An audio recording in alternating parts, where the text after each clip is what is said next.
Hello student, मैं संजय चौहान, भूगोल का अध्यापक। हम 11th क्लास का जो एक महत्वपूर्ण टॉपिक भूगोल एक विषय के रूप में उसका अध्ययन कर रहे हैं।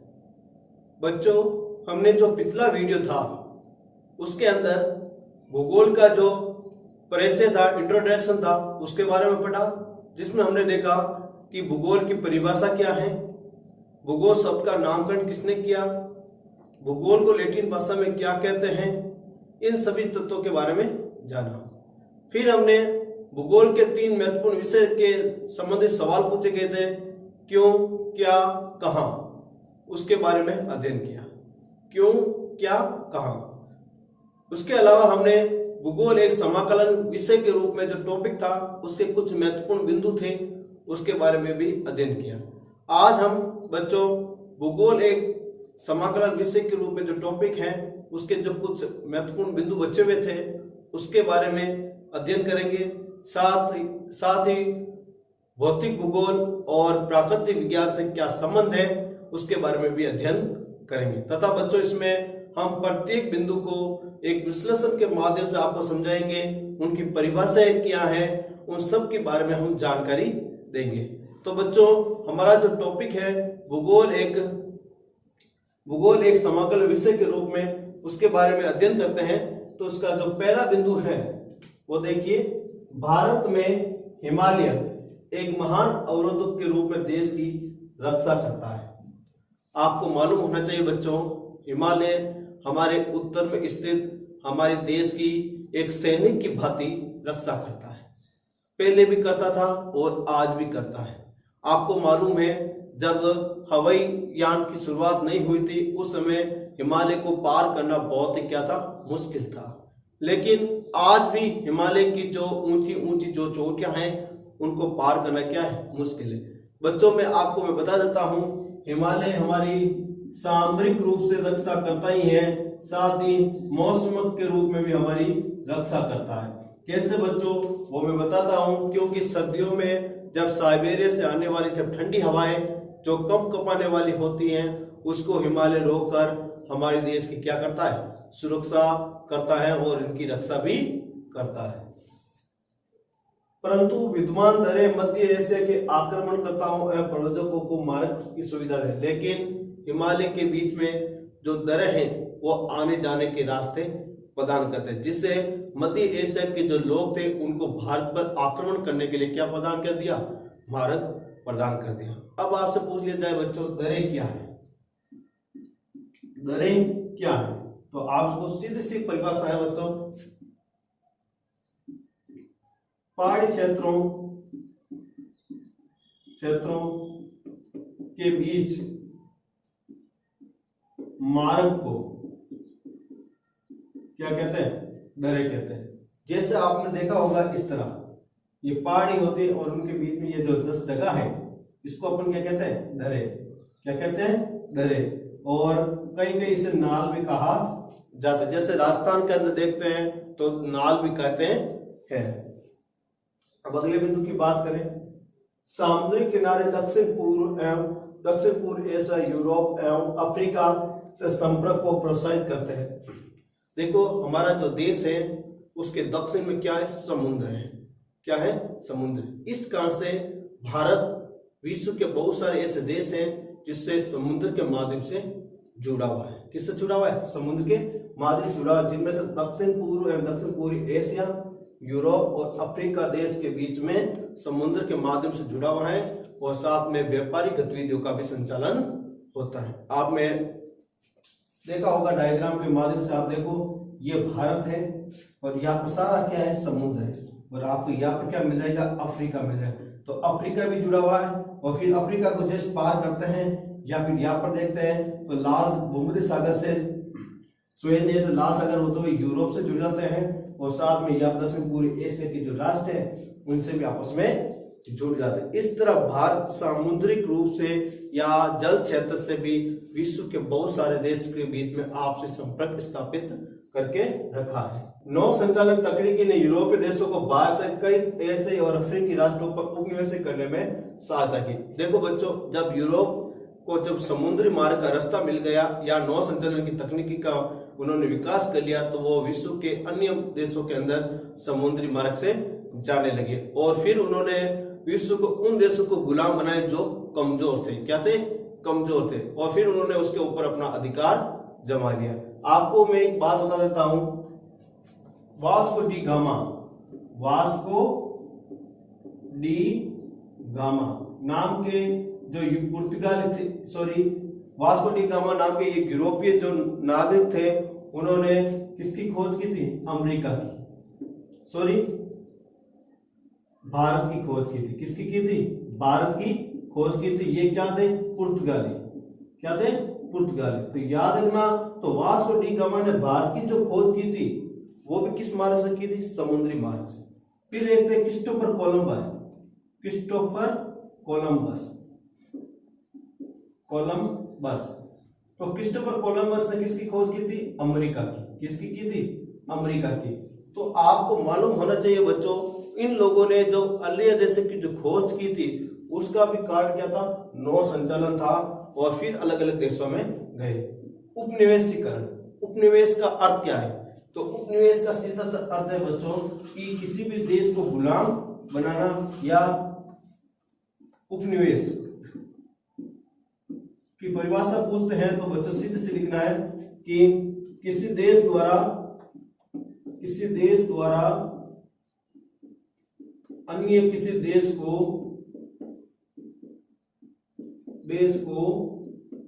अपने अधीन करना, अपने अधीन करना क्या कहलाता है? उपनिवेश। मतलब उसको अपने अधीन कर लेता है या गुलाम बना लेता है, उसी को उन्होंने क्या कहा है? उपनिवेशीकरण। क्योंकि उन्हें समुद्र के माध्यम से क्या मिल गए थे? गम्यता मिल गई। गम्यता का मतलब रास्ता मिल गया था, या फिर आने जाने की सुविधा मिल गई थी, या तकनीकी मिल गई थी। अगला बिंदु, प्रत्येक भौगोलिक तथ्य समय के साथ परिवर्तन होता है। यही आपको मालूम होना चाहिए। प्रकृति का नियम है परिवर्तन होना। नेचर का नियम क्या है? परिवर्तन होना। जब व्यक्ति या प्रकृति समय के साथ अपने आप को परिवर्तन नहीं करती है तो उसका विनाश हो जाता है। क्या हो जाता है? विनाश हो जाता है। इसीलिए भूगोलवेत्ता ने कहा है भौगोलिक जो तथ्य है वो समय के साथ क्या होता है? परिवर्तन होता है। जैसे पहले हिमालय को पार करना बहुत मुश्किल था, आज आराम से हो जाते हैं। एग्जाम्पल के रूप में पहले ऋतु में परिवर्तन होती थी, आज भी होती है, लेकिन सर्दी गर्मी वर्षा के ऊपर कोई प्रकार की मानव तकनीकी का प्रयोग नहीं होता था, लेकिन आज उसके अंदर परिवर्तन कर सकते हैं। जैसे ज्यादा गर्मी हुई, कूलर ऐसी फैन चालू कर दिए तो वहां का जो गर्म टेम्परेचर वाला भाग था वो कैसा हो जाता है? ठंडा हो जाता है। तो ये सब किसके कारण हुआ? तकनीकी के कारण जो परिवर्तन हुए हैं। भू आकृति, जलवायु, वनस्पति, आर्थिक क्रियाएं, व्यवसाय और सांस्कृतिक विकास ने निश्चित ऐतिहासिक पथ का अनुसरण किया। देखो हमारे देश के अंदर जो पाई जाने वाली जो जलवायु है, भू आकृति है, व्यवसायिक क्रियाएं, वो देश को आगे बढ़ाने के लिए क्या प्रदान किया? एक मार्ग प्रदान किया है, रास्ता प्रदान किया। अब बच्चों आपको मालूम होना चाहिए भू आकृति क्या है। भू आकृति क्या है? तो इसकी सीधी सी परिभाषा है, कोई डिफिकल्ट परिभाषा भी नहीं है बच्चों, नॉर्मल परिभाषा है। आपको यदि समझना है तो बहुत सिंपल तरीके से समझाऊंगा मैं आपको। भू आकृति, भू यानी भूमि और आकृति मतलब विभिन्न स्थल रूप, विभिन्न स्थल रूप। तो भू आकृति मतलब भूमि के ऊपर पाई जाने वाले विभिन्न प्रकार के स्थल रूपों को क्या कहा जाता है? भू आकृति। याद सीधी सी परिभाषा है, धरातल के ऊपर पाए जाने वाले विभिन्न स्थल प्रतिरूप क्या कहलाते हैं? भू आकृति। क्या कहलाते हैं? भू आकृति। वापस सुन लेना, धरातल के ऊपर पाए जाने वाले विभिन्न स्थल प्रतिरूप क्या कहलाते हैं? भू आकृति। जैसे पहाड़, मैदान, घाटी, पर्वत, ये सारे के सारे क्या धरातल पर पाए जाने वाले स्थल प्रतिरूप। अगला बिंदु है जलवायु। जलवायु देखो, किसी क्षेत्र में लंबे समय तक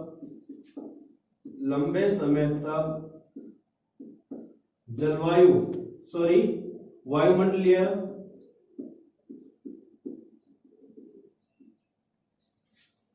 दशाओं में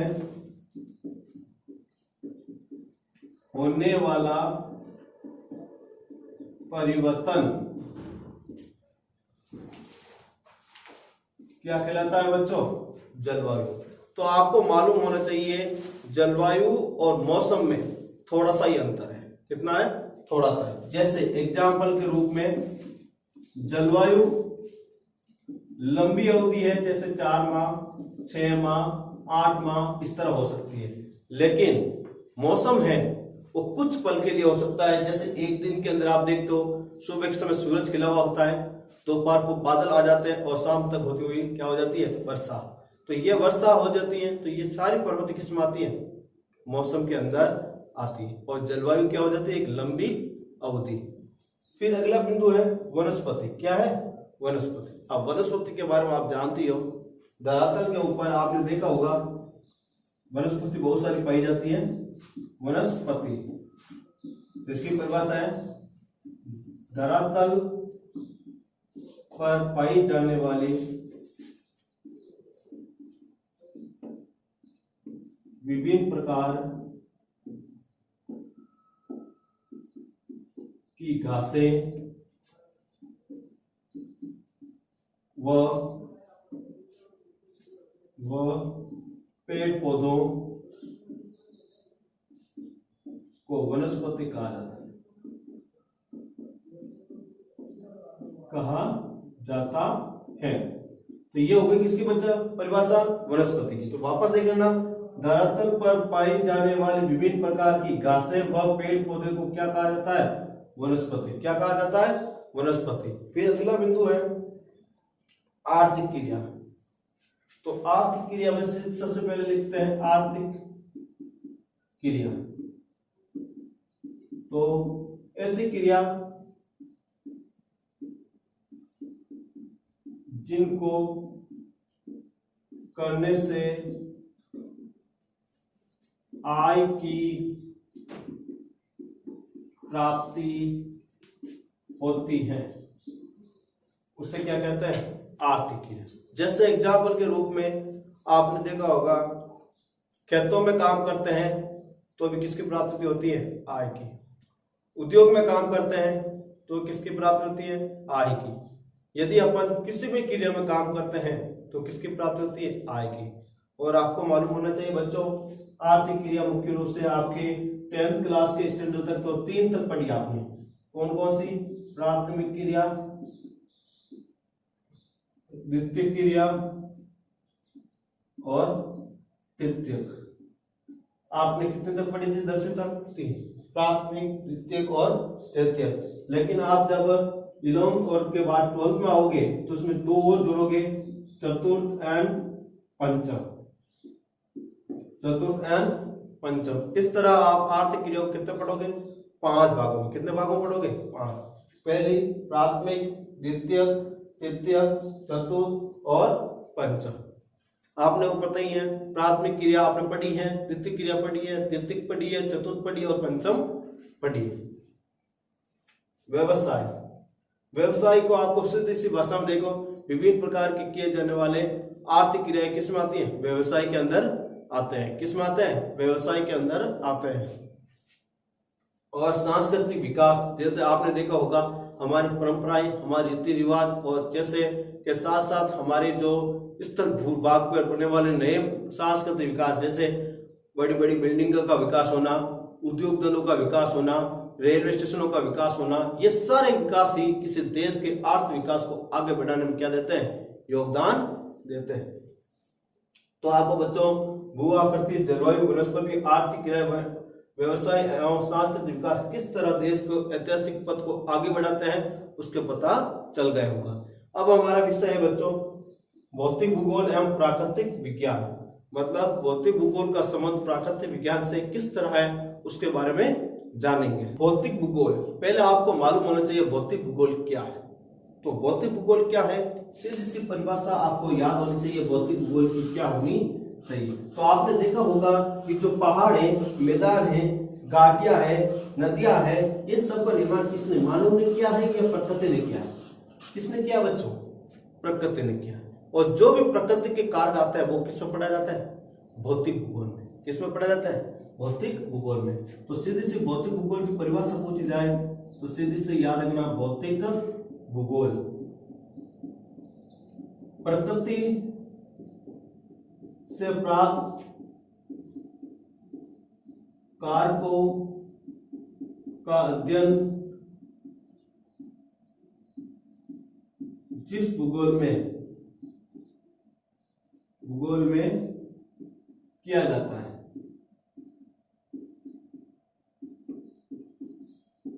प्रकृति से प्राप्त कारकों का अध्ययन जिस भूगोल में किया जाता है उसे हम क्या कहते हैं? भौतिक भूगोल। जैसे हम क्या पढ़ेंगे? पहाड़ है, मैदान है, घाटियां हैं, जलवायु है, मौसम है, ये सब किसके भाग है? भौतिक भूगोल के। किसके भाग है? भौतिक भूगोल के। और आपको मालूम ही है भौतिक भूगोल के जो जनक रहे हैं वो है पोलिडोनियन। कौन है? पोलिडोनियन। और आपके भूगोल के जो जनक हैं वो कौन है बच्चों? आपको मालूम ही है। और मानव भूगोल के जो जनक है वो अलग है, और आपको भूगोल के नामकरण करता है वो अलग है। आपको मालूम होना चाहिए मानव भूगोल के जो जनक है वो है फ्रेडरिक रेडजेर। कौन है? फ्रेडरिक रेडजेर। तो आपने देखा कि भूगोल, भौतिक भूगोल, इन सब के क्या है? जनक अलग अलग है। अब अगले बिंदु की बात करें कि प्राकृतिक विज्ञान, जैसे आपने देखा होगा जैव विज्ञान है, भौमिकीय विज्ञान है, समुद्र विज्ञान है, ये सारे क्या विज्ञान है। तो भौतिक भूगोल और इन समुद्र, भौमिकी, जलवायु, इन सारे जो विज्ञान है ये आपस में किस तरह जुड़े हुए हैं, उनके बीच में क्या संबंध है, उन सब के बारे में अध्ययन करेंगे। इन सब के बारे में क्या करेंगे? अध्ययन करेंगे। तो अपन भौतिक भूगोल एवं प्राकृतिक विज्ञान के संबंध के बारे में जानते हैं। पहला बिंदु रहते हैं भौतिक भूगोल की सभी शाखाएं प्राकृतिक विज्ञान से अंतरापृष्ठ है। भौतिक भूगोल की जो शाखाएं हैं, जैसे भौतिक भूगोल के अंदर आपने भौमिकी, भूमि, मृदा या फिर जीव भूगोल के अंदर आप देखते हैं, या मानव भूगोल के अंदर जो शाखाएं हैं वो सारी शाखाएं वो आपस में क्या होती है? जुड़ी हुई होती है। आपने देखा वनस्पति शास्त्र, जैव विज्ञान, ये सब क्या है? विज्ञान के भाग है। किसके भाग है? विज्ञान के। साथ ही इसका संबंध किससे जुड़ा हुआ है? भौतिक भूगोल से जुड़ा हुआ है। किससे जुड़ा हुआ है?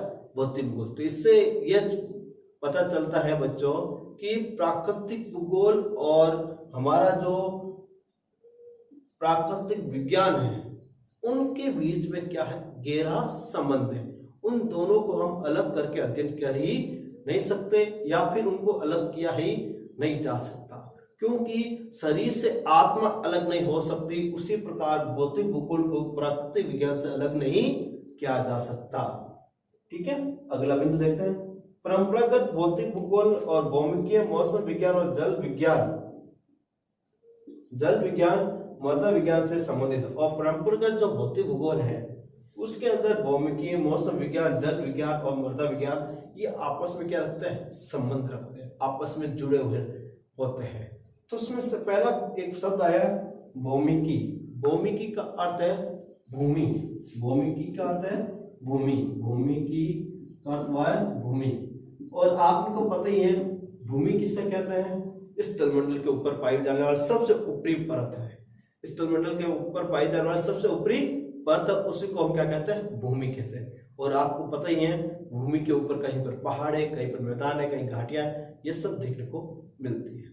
और आपको बच्चों यह भी मालूम होना चाहिए कि भूमि का विभिन्न प्रकार से निम्नीकरण, ह्रास क्या है, ये भी इस टॉपिक के अंदर देखा जाता है। अब है मौसम विज्ञान। अब मौसम विज्ञान के अंदर आपको मौसम से संबंधित जितने भी कारक हैं, जैसे तापमान है, आर्द्रता है, वर्षा है, ये सारे जो कारक हैं उनका विश्लेषण के साथ इसमें क्या होता है, अध्ययन होता है। क्या होता है, अध्ययन होता है। जैसे एग्जाम्पल के रूप में मौसम विज्ञान के अंतर्गत जलवायु आता है। क्या आता है, जलवायु। तो जलवायु को प्रभावित करने वाले कारक कौन कौन से हैं? जैसे या जलवायु क्या है, जलवायु की परिभाषा पूछी जा सकती है।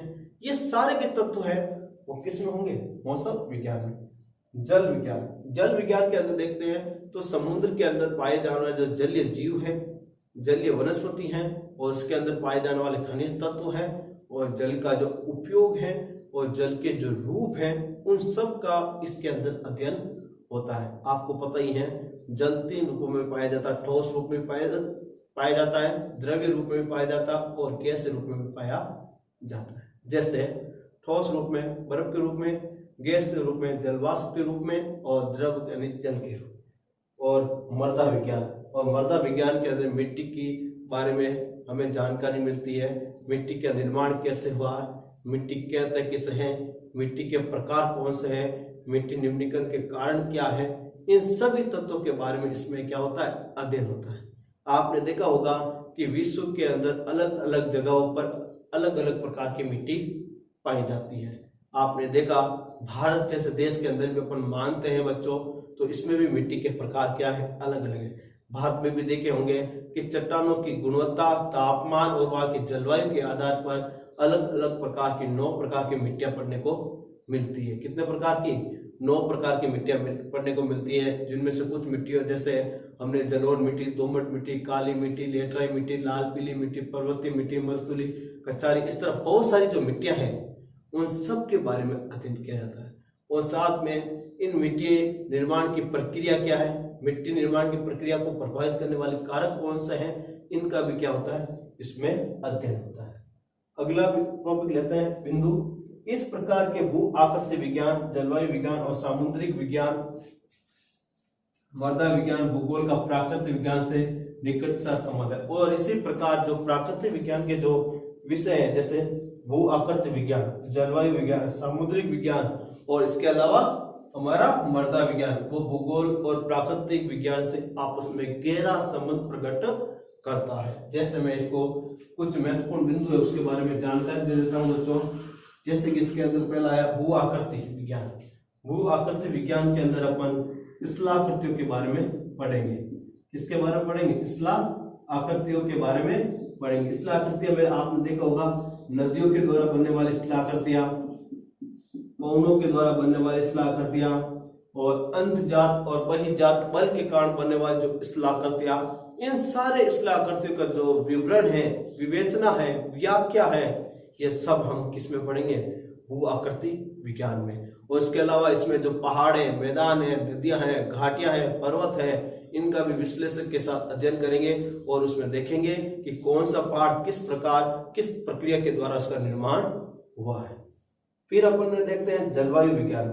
जलवायु के विज्ञान के अंदर जलवायु से संबंधित जो दशाएं हैं, जो कारक है, उनके बारे में पढ़ेंगे। और साथ में जलवायु के जो सिद्धांत है और जलवायु का जो वर्गीकरण है, जो वी कोपेन के द्वारा दिया गया वर्गीकरण है, जो किसने दिया था, वी कोपेन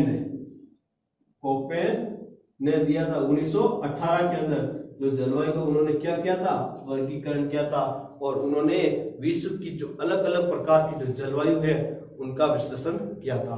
तो ये सब किसके अंदर पढ़ा जाएगा, जलवायु विज्ञान में। और आपको पता ही है भारतीय प्रवृत्ति के अनुसार भी देखा जाए तो 4 प्रकार की जो ऋतुएं होती है। कितने प्रकार की ऋतु होती है, 4 प्रकार की ऋतु जो 3-3 माह की होती है। तो उसका भी अध्ययन हम किस में करते हैं, जलवायु विज्ञान में। किस में करते हैं बच्चों, जलवायु विज्ञान में। और आपने पता ही है, और सर्दी गर्मी वर्षा जो ऋतु हैं, सर्दी गर्मी और वर्षा, इन सब के बारे में जो भी अध्ययन करना है वो भी हम किस में करेंगे, जलवायु विज्ञान में। और आपको पता ही है सर्दी गर्मी जो वर्षा है वो 4-4 माह की क्या है, ऋतु है। कितने माह की, 4-4 माह की ऋतु है। सामुद्रिक विज्ञान। अब सामुद्रिक विज्ञान के अंदर आपको समुद्र के अंदर पाए जाने वाले जलीय जीव, समुद्र के अंदर पाए जाने वाले खनिज, समुद्र के अंदर पाई जाने वाली पर्वत श्रृंखलाएं, समुद्र के अंदर पाए जाने वाले विभिन्न प्रकार के कार्बनिक और अकार्बनिक खनिजों के बारे में, और समुद्र के अंदर पाई जाने वाली लवणता, समुद्र के अंदर पाए जाने वाले तापमान, घनत्व, इन सब का अध्ययन हम समुद्री विज्ञान के अंतर्गत करेंगे। और मृदा विज्ञान की बात करें तो मृदा विज्ञान में मृदा से संबंधित जो तत्व है, जैसे मृदा निर्माण की प्रक्रिया, मृदा निर्माण की प्रक्रिया को प्रभावित करने वाले कारक, मृदा कितने प्रकार की होती है, मृदा का रूप किस तरह होता है, मृदा का गठन कैसा होता है, मृदा उर्वरक है अनुउर्वरक है, ये सारी जो प्रवृत्ति है वो मृदा विज्ञान के अंतर्गत पढ़ी जाती है। और आपको पता ही है मृदा विज्ञान को पेंडालॉजी के नाम से भी जानते हैं। मिट्टी के बारे में अध्ययन करना क्या कहलाता है? मृदा विज्ञान। किस क्या कहलाता है? मृदा विज्ञान। याद रखना, मिट्टी के बारे में अध्ययन करना क्या कहलाता है? मृदा विज्ञान। क्या कहलाता है? मृदा विज्ञान। क्योंकि ये अपनी सूचनाएं इन्हीं से ही प्राप्त करता है। और ये जो मृदा विज्ञान है, भौमिकीय विज्ञान है, जलवायु विज्ञान है, ये सब प्राकृतिक विज्ञान से ही अपनी सूचना को क्या करता है? प्राप्त या ग्रहण करता है। जैव भूगोल, वनस्पति शास्त्र, जीव विज्ञान तथा पारिस्थितिकी विज्ञान से अत्यधिक निकटता से जुड़े। और जैव भूगोल है, वनस्पति शास्त्र है और जीव विज्ञान है, जो पारिस्थितिकी भूगोल है, उसमें काफी आपस में क्या होता है? जुड़े हो। क्योंकि पारिस्थितिकी तंत्र का जब अध्ययन होता है उसमें जैव वनस्पति और जीव है उनका विश्लेषण के साथ क्या होता है? अध्ययन होता है। अब बच्चों आपको मालूम होना चाहिए जैव किसे कहते हैं और अजैव किसे कहते हैं, ये भी आपको मालूम होना चाहिए। जैव जिस के अंदर जीवन के अंश होते हैं या जीव के अंश होते हैं, क्या कहलाते हैं? जीव। जैसे लकड़ी है, जीव जंतु है, कोई भी वनस्पति है, ये सब कोयला भी जीवाश्म में आता है, जैव में नहीं आता। ध्यान रखना बच्चों, ठीक है। तो जैव जिसके अंदर क्या होता है? जीव के या जीवन के अंश होते हैं, वो क्या होता है? जैव। और जिसमें जीवन या जैव के अंश नहीं पाए जाते उसे क्या कहते हैं? अजैव। क्या कहते हैं? अजैव। और जैव भूगोल के अंदर जैविक जो तत्व हैं, जैविक तत्व जैसे हम ले सकते हैं एग्जाम्पल के रूप में वनस्पति, प्राणी, चाहे कोई भी हो, उन सब के बारे में क्या होता है? अध्ययन होता है। चाहे शेर हो, चाहे बकरी हो, चाहे उल्लू हो, चाहे पक्षी, कोई भी हो, जो प्राणी जो जीवन पाया जाए उसमें, उसके बारे में इस जैव भूगोल में अध्ययन होता है, ठीक है। और वनस्पति शास्त्र, उसके अंदर सभी प्रकार की पाई जाने वाली जो वनस्पति है उसके बारे में अध्ययन होता है। चाहे वो सदाबहार वन की हो, चाहे पर्णपाती वन की हो, चाहे मरुस्थलीय वन की हो, चाहे कटेली झाड़ियां की हो, चाहे पर्वतीय वन की हो, कोई भी प्रकार की जो वनस्पति है उनका क्या होता है? अध्ययन होता है। जीव विज्ञान के अंदर धरातल पर पाए जाने वाले सभी प्रकार के जो जीव है, चाहे वो एक कोष की हो, चाहे बहुकोष की हो, चाहे रेंग कर चलने वाले हो, चाहे पैरों पर चलने वाले हो, चाहे कैसे भी हो, उन सब का अध्ययन जीव विज्ञान के अंतर्गत किया जाता है। क्योंकि मानव विभिन्न स्थिति निकेत में निवास करता है, और मानव है वो विभिन्न मतलब बहुत सारे ऐसे जो निकेतन है जो मनुष्य ने प्रकृति के द्वारा बनाए, उसके अंदर क्या करता है? निवास करता है। अब हम नेक्स्ट बिंदु को लेते हैं बच्चों, एक भूगोलवेत्ता का गणित और कला विशेषकर मानचित्र रेखा में निपुण होना चाहिए। एक भूगोलवेत्ता है उनको बच्चों एक चीज में बहुत ही कलात्मक होना चाहिए, जिनमें से पहले है गणित और कला की, गणित और कला, जिसके माध्यम से वो क्या बना सके? डायग्राम बना सके। आपको पता ही है बच्चों, भूगोल के अंदर कोई भी चीज होती है उसको डायग्राम के माध्यम से समझाना ज्यादा पड़ता है। जैसे हम सीमाएं पढ़ते हैं भारत की, तो भी डायग्राम के माध्यम से समझाया जाएगा। भारत की मिट्टियां पढ़ते हैं तो भी डायग्राम के माध्यम से समझाया जाएगा। फिर बाद में आपने देखा होगा ग्लोब के बारे में पढ़ते हैं, अक्षांश देशांतर के बारे में पढ़ते हैं। इन सब के लिए किसकी जरूरत पड़ती है? कला में निपुण, वो भी गणितीय और कला में निपुण, जिससे वो क्या बना सके? उस क्षेत्र का मानचित्र बना सके और उसका रेखांकन कर सके।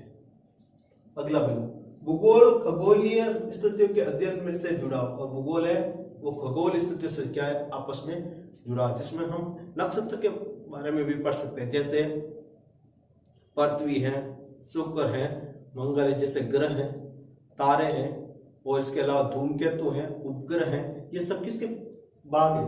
खगोलीय तत्वों के पार, किसके खगोलीय तत्व, उसके बारे में भी अध्ययन होता है, जो अक्षांश और देशांतर का विवरण प्रस्तुत करता है। और उसमें अक्षांश और देशांतर का क्या होता है, विवरण भी प्रस्तुत होता है। अब आपसे पूछ लिया जाए अक्षांश क्या है, देशांतर क्या है, तो आपको मालूम होनी चाहिए पृथ्वी के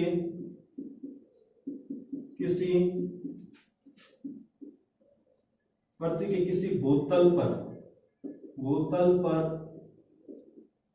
मध्य से या केंद्र बिंदु से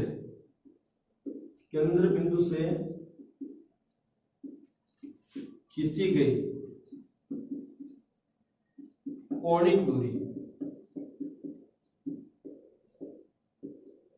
दूरी को क्या कहता है, अक्षांश। पृथ्वी के किसी भूतल पर केंद्र बिंदु से खींची गई कौणिक दूरी क्या होती है, अक्षांश। और आपको पता ही है पृथ्वी के ऊपर 181 अक्षांश है, कितनी है, 181 अक्षांश। और 181 अक्षांश में से आपको मालूम होनी चाहिए 90 प्लस 1 इस तरह 181 बनते हैं। 90 उत्तरी ध्रुव में है और 90 दक्षिणी ध्रुव की तरफ है, मतलब 90 उत्तरी गोलार्ध के अंदर स्थित है और 90 दक्षिणी गोलार्ध में स्थित है। और एक है दोनों गोलार्धों को बांटती है जो भूमध्य रेखा, वो तीनों इस तरह की स्थिति मिलकर टोटल कितनी होती है, 181 अक्षांश। क्या बनती है, 181 अक्षांश। और अक्षांश रेखाएं होती हैं तो 2 अक्षांश कम कर लेना और 179 लिख देना। रेखाएं कितनी है, 179। देशांतर की परिभाषा है पृथ्वी पर खींची गई काल्पनिक रेखाएं जो उत्तरी ध्रुव को किससे मिलाती है, दक्षिण ध्रुव, उससे अपन क्या कहते हैं, देशांतर। और देशांतरों की जो रेखाओं की संख्या वो कितनी है, 360। कितनी है, 360 जो देशांतर रेखाएं हैं जो पृथ्वी के ऊपर 24 घंटे का निर्धारण भी करती है। एकात्मक तथा परिणात्मक तकनीकी में गणित, सांख्यिकी एवं अर्थमिति में प्रवीणता की आवश्यकता होती है। और एक भूगोल के जो टीचर होता है या भूगोल वेता होता है उसको रेखात्मक और परिणात्मक तकनीक के अंदर निपुण होने के लिए गणित है, सांख्यिकी है और अर्थमिति, इन सारे प्रकार की जो तकनीकी है उसके अंदर हमें निपुण होना जरूरी, क्योंकि अक्षांश देशांतर के कैलकुलेशन के लिए गणित की चाहिए, सांख्यिकी की जरूरत पड़ती है और अर्थमिति की भी जरूरत पड़ती है। और आपको पता ही है ग्लोब को बनाने में या फिर प्रक्षेप को बनाने में या फिर अपन को अक्षांश और देशांतर दर्शाने में इन सब की जरूरत होती है। अगला मानचित्र कलात्मक कल्पना द्वारा तैयार किया जाता है। और मानचित्र होता है वो कल्पना के माध्यम से तैयार होता है, 100% सही नहीं होता है, वो कुछ इसमें कल्पनाएं जुड़ी होती है, अंदाज लगाया जाता है कि यहाँ से यहाँ तक होता है।